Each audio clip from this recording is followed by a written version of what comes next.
Thank you. I never really expected to find myself giving advice to people graduating from an establishment of higher education. I never graduated from any such establishment. I never even started at one. I escaped from school as soon as I could, when the prospect of 4 more years of enforced learning before I could become the writer I wanted to be seemed stifling. I got out into the world, I wrote, and I became a better writer the more I wrote, and I wrote some more, and nobody ever seemed to mind that I was making it all up as I went along. They just read what I wrote, and they paid me for it, or they didn't.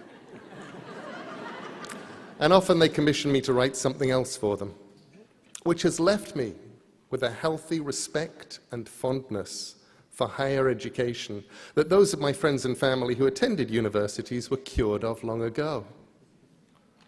Looking back, I've had a remarkable ride.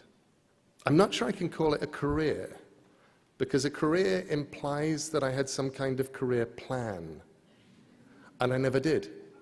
The nearest thing I had was a list I made when I was about 15 of everything I wanted to do. I wanted to write an adult novel, a children's book, a comic, a movie, record an audio book, write an episode of Doctor Who, and so on. I didn't have a career, I just did the next thing on the list. So I thought I'd tell you everything I wish I'd known starting out, and a few things that looking back on it, I suppose I did know, and that I'd also give you the best piece of advice I'd ever got, which I completely failed to follow. First of all, when you start out on a career in the arts, you have no idea what you're doing. This is great. People who know what they're doing know the rules, and they know what is possible and what is impossible. You do not, and you should not. The rules on what is possible and impossible in the arts were made by people who had not tested the bounds of the possible by going beyond them. And you can. If you don't know it's impossible, it's easier to do. And because nobody's done it before, they haven't made up rules to stop anyone doing that particular thing again.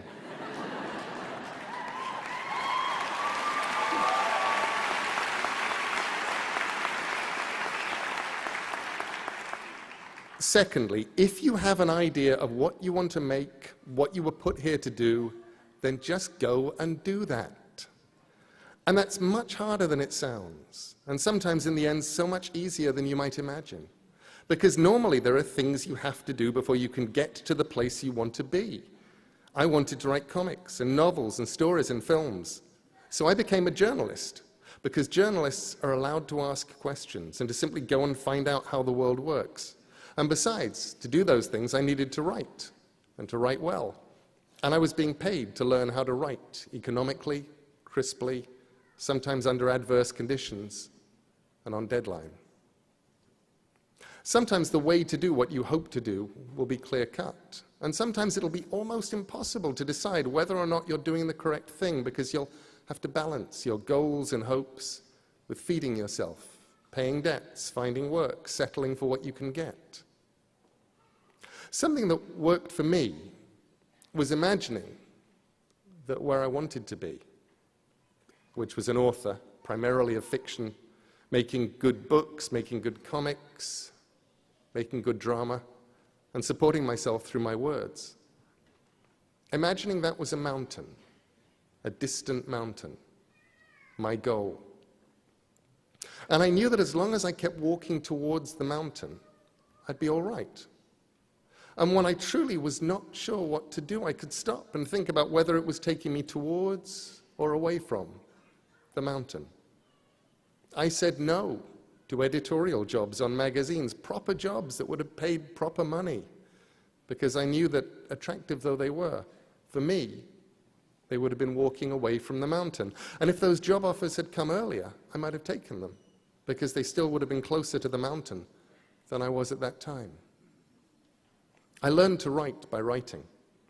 I tended to do anything as long as it felt like an adventure, and to stop when it felt like work, which meant that life did not feel like work. Thirdly, when you start out, you have to deal with the problems of failure. You need to be thick-skinned to learn that not every project will survive. A freelance life, a life in the arts, is sometimes like putting messages in bottles on a desert island and hoping that someone will find one of your bottles and open it and read it and put something in a bottle that will wash its way back to you. Appreciation or a commission or money or love. And you have to accept that you may put out hundreds of things for every bottle that winds up coming back. The problems of failure are problems of discouragement, of hopelessness, of hunger. You want everything to happen and you want it now, and things go wrong. My first book, a piece of journalism I'd done only for the money, and which had already bought me an electric typewriter from the Advance, should have been a bestseller. It should have paid me a lot of money if the publisher hadn't gone into involuntary liquidation between the first print run selling out and the second print run never happening, and before any royalties could be paid. It would have done.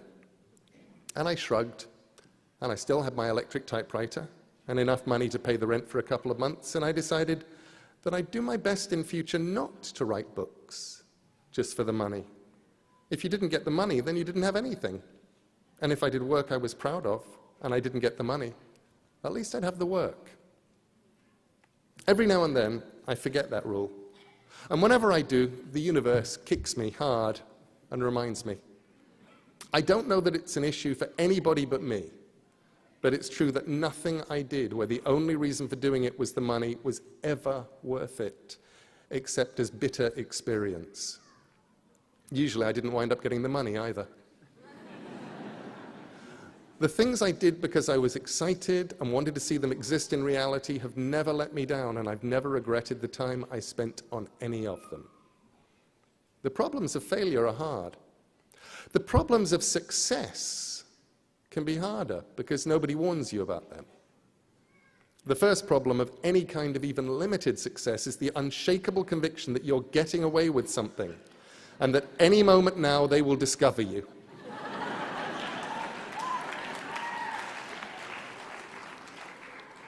It's imposter syndrome, something my wife Amanda christened the fraud police. In my case, I was convinced there would be a knock on the door and a man with a clipboard.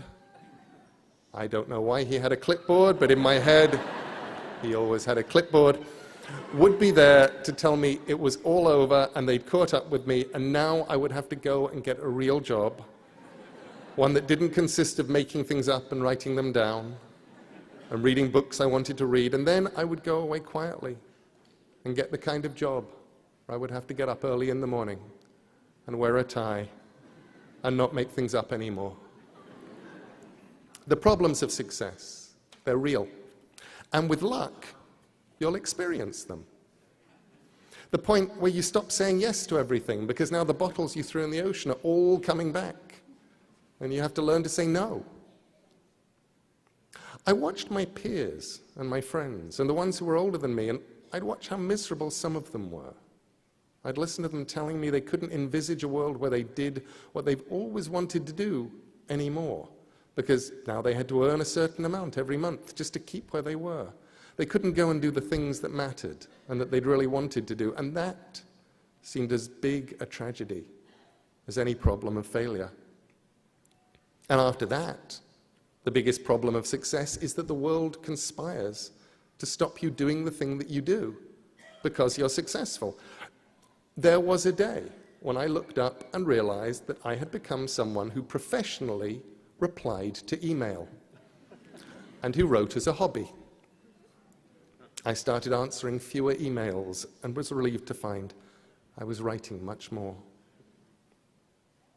Fourthly, I hope you'll make mistakes. If you make mistakes, it means you're out there doing something. And the mistakes in themselves can be very useful. I once misspelled Caroline in a letter, transposing the A's and the O, and I thought, Coraline looks almost like a real name.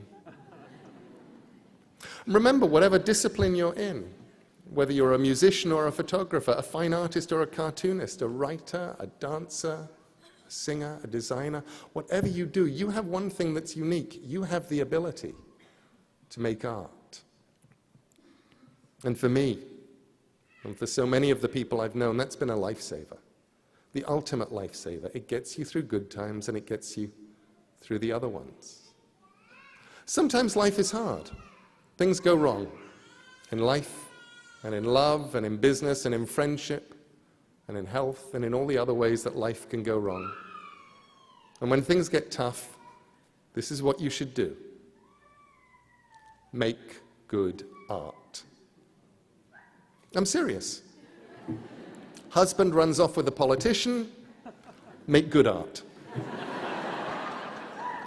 Leg crushed and then eaten by a mutated boa constrictor, make good art. IRS on your trail, make good art. Cat exploded, make good art. Someone on the internet thinks what you're doing is stupid or evil or it's all been done before, make good art.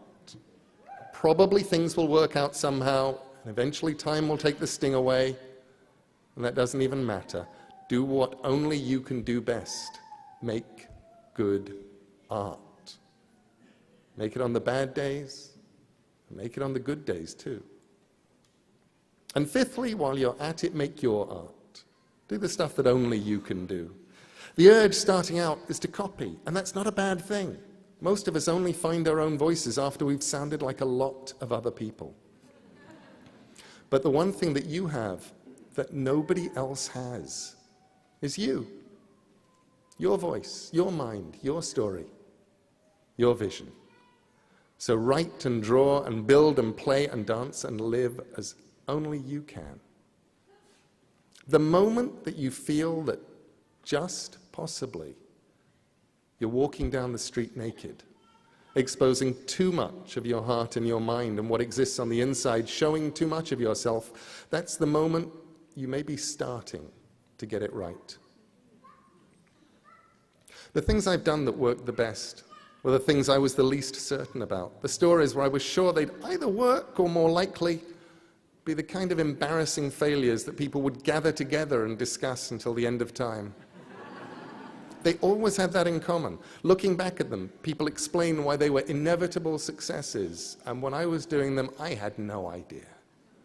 I still don't. And where would be the fun in making something you knew was going to work? And sometimes the things I did really didn't work. There are stories of mine that have never been reprinted. Some of them never even left the house. But I learned as much from them as I did from the things that worked. Okay, sixthly, I'm going to pass on some secret freelancer knowledge. Secret knowledge is always good, and it's useful for anyone who ever plans to create art for other people, to enter a freelance world of any kind. I learned it in comics, but it applies to other fields too, and it's this. People get hired because somehow they get hired. In my case, I did something which these days would be easy to check and would get me into a lot of trouble, and when I started out in those pre-internet days seemed like a sensible career strategy. When I was asked by editors who I'd written for, I lied. I listed a handful of magazines that sounded likely, and I sounded confident, and I got jobs.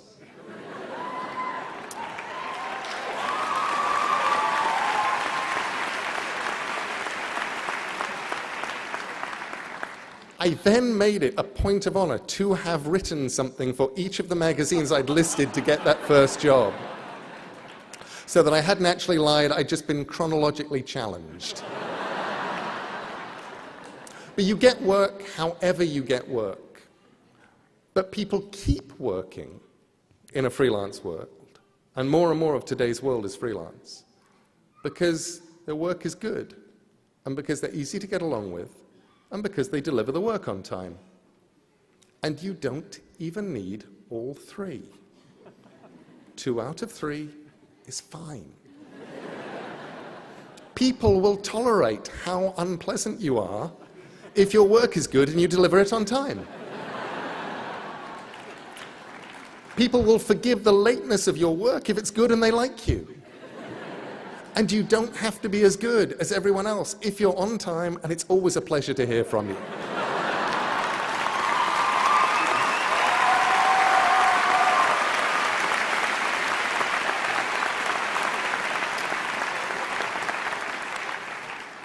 So when I agreed to give this address, I thought, what is the best piece of advice I was ever given?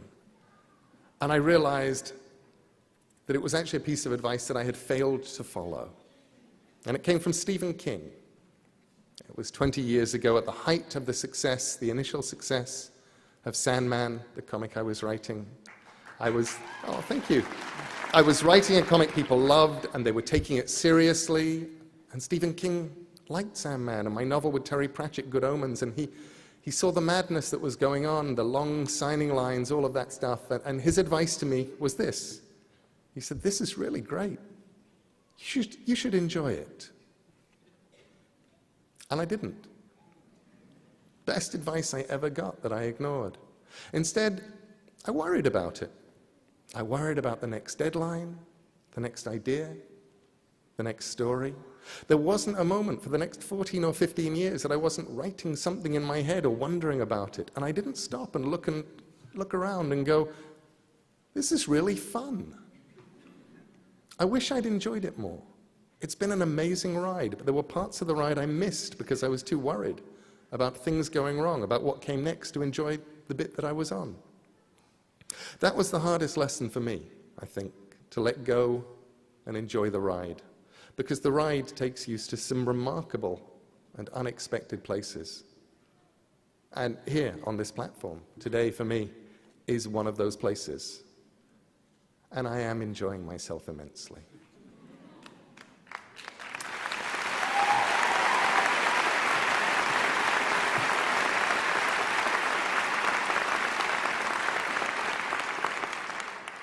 I'd actually put that in brackets just in case I wasn't. I wouldn't say it. To all today's graduates, I wish you luck. Luck is useful. Often you will discover that the harder you work and the more wisely that you work, the luckier you will get. But there is luck, and it helps. We're in a transitional world right now, if you're in any kind of artistic field, because the nature of distribution is changing. The models by which creators got their work out into the world and got to keep a roof over their heads and buy sandwiches while they did that, they're all changing. I've talked to people at the top of the food chain, in publishing, in book selling, in music, in all those areas, and no one knows what the landscape will look like 2 years from now, let alone a decade away. The distribution channels that people had built over the last century or so are in flux for print, for visual artists, for musicians, for creative people of all kinds, which is on the one hand intimidating, and on the other immensely liberating. The rules, the assumptions, the now we're supposed to's of how you get your work seen and what you do then, they're breaking down. The gatekeepers are leaving their gates. You can be as creative as you need to be to get your work seen. YouTube and the web and whatever comes after YouTube and the web can give you more people watching than old television ever did. The old rules are crumbling, and nobody knows what the new rules are. So make up your own rules. Someone asked me recently how to do something she thought was going to be difficult. In this case, recording an audiobook. And I suggested she pretend that she was someone who could do it. Not pretend to do it, but pretend she was someone who could. She put up a notice to this effect on the studio wall, and she said it helped. So be wise, because the world needs more wisdom. And if you cannot be wise, pretend to be someone who is wise, and then just behave like they would.